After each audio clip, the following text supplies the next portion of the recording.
is Amber Howard, and I am a senior history student here at Weber State. I would like to share with you all my research on the responses to polio outbreaks in Utah between the end of World War II and the advent of the polio vaccine in 1955.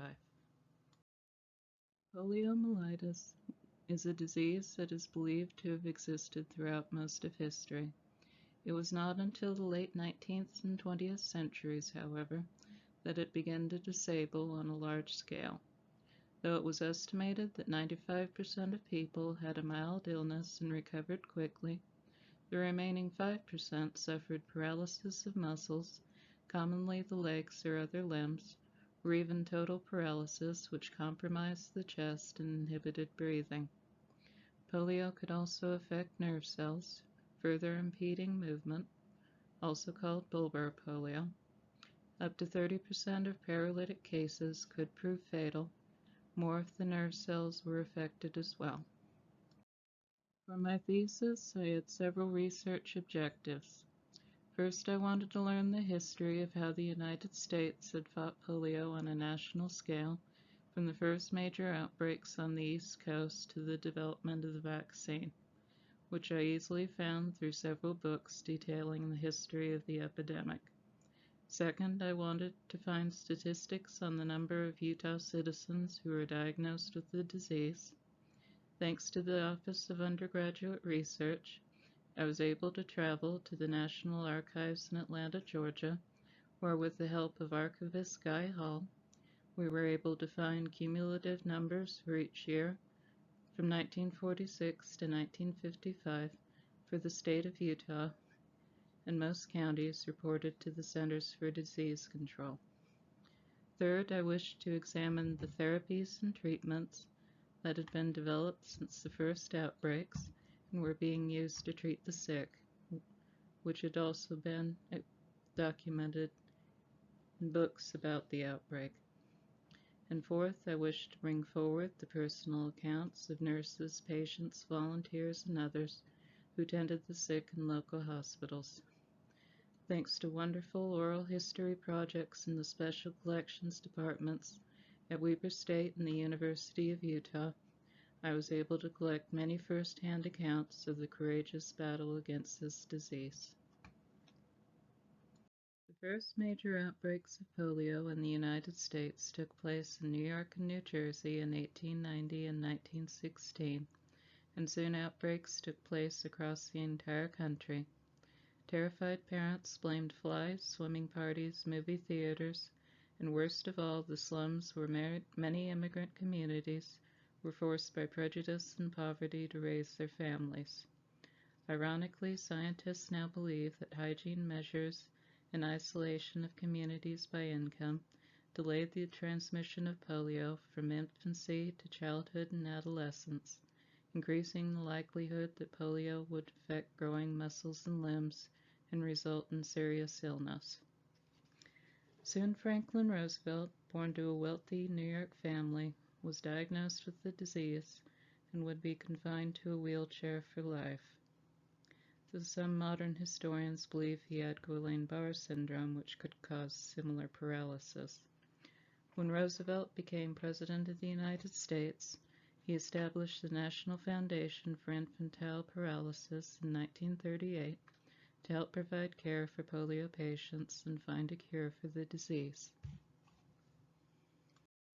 Here are the numbers of diagnosed polio cases reported to the Centers for Disease Control from 1946 to 1955.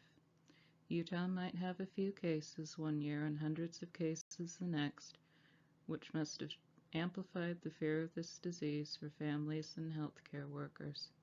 Though these cases seem low in proportion to a total Utah population of around 600,000 people, hundreds of ill children were a terrible prospect for Utah communities. The iron lung used in hospitals in the 1940s and 1950s was invented in 1928 by Philip Drinker, though similar non-mechanical devices had existed before. This device used negative pressure body ventilation to compress the chest and force air in and out of the lungs, a valuable substitute for breathing in a patient whose chest had become paralyzed. Though these devices frightened many patients, relatives, and nurses with their resemblance to coffins, the relief of being able to breathe again soon comforted the patients, and many came to view them as a refuge. These devices, with their occupants often completely paralyzed, would need constant watching by nurses and their volunteer helpers. In earlier polio outbreaks, physicians and nurses treated paralyzed patients according to locally developed methods, which generally involved the uses of splints and casts to immobilize affected limbs.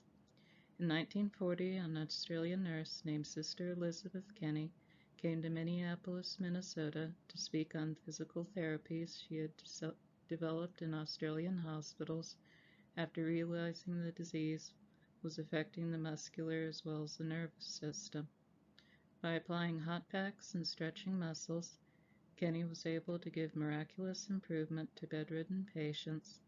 Many were able to walk, breathe independently, and regain movement.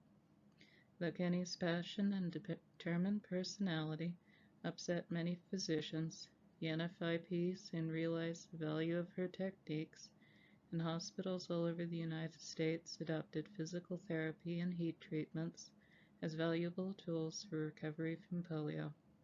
Unfortunately, Sister Kenny never received official credit from the NFIP for her efforts, and she eventually left the country.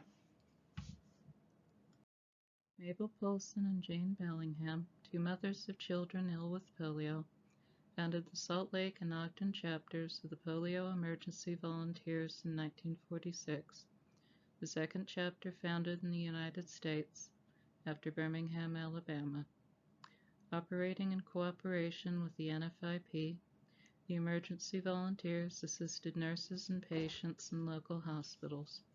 They stayed all night in local polio wards like St. Benedict's, comforting the children, reading books, and providing motherly love. They held several March of Dimes fundraisers, such as fashion shows, lunches, and sewing parties, with half the funds going to the National Foundation to fund the search for the vaccine, and half going to support local polio wards. The local chapter of the American Red Cross recruited nurses for polio wards and helped with their transportation and housing in Utah communities. They also held blood drives to make gamma globulin, a serum made from the blood of recovered polio patients. Though this serum gave limited protection at best from the disease, it might have calmed the fears of families in the middle of an outbreak. The Sisters of St. Benedict established St. Benedict's Hospital in Ogden in 1946 with several charitable grants, including $25,000 from the NFIP. The isolation ward was built on the south side of the hospital in rooms 202 to 204. The nurses soaked wool blankets to wrap patients in for the therapy that Sister Kenny had popularized. Heat treatment to get muscles functional again before physical therapy sessions. The hospital also had a Hubbard tub, so young patients could have their physical therapy and water exercises in hot water. St. Benedict was also a teaching hospital with the School of Nursing, and many young trainee nurses were drafted into service on the polio ward, an experience that many of them never forgot. Carolyn Barwold, who eventually became the head nurse of the orthopedic ward, remembers caring for a young mother who was paralyzed from the neck down and a whole ill family from Brigham, of whom all but the father recovered. Clara Mann Sorensen watched over ill infants and toddlers, as many as 10 at a time, and helped volunteers entertain them. Catherine Francis Crawford watched over iron lung patients and learned how to hand pump the iron lungs during power outages. Though the D Hospital did not receive as many polio victims, trainee nurse Glenda Heaton Johnson remembered 4 iron lungs on loan from the NFIP and caring for her own patients with loving care. Hot packs, massage, and more than anything, kind and loving words and hugs for her young patients. One was her former English teacher who had a severe case of paralysis. He was eventually transferred to LDS Hospital in Salt Lake City, where he died after a long battle with the disease. Nurse Dorothy Mills Bird remembered a former roommate, Ella Rose Lamborn, who contracted polio from one of her patients and died. Many of her classmates went to polio wards around the country to care for patients. The main polio isolation ward in Salt Lake City was at Salt Lake County Hospital, though patients would often go to LDS Hospital, St. Mark's Hospital, or for care at home once they improved enough for physical therapy. Nurse Ellen Hancock Jermensky remembered starting with 3 iron lungs and ending up with 12 in the isolation ward. She remembered treating polio patients of all ages and worried that the disease seemed prevalent among the homeless population. One medical intern, Harold Decker, became paralyzed, but believed it improved his care and empathy for his patients. Shriners Hospital and Primary Children's also cared for patients and did many surgeries to repair damaged limbs.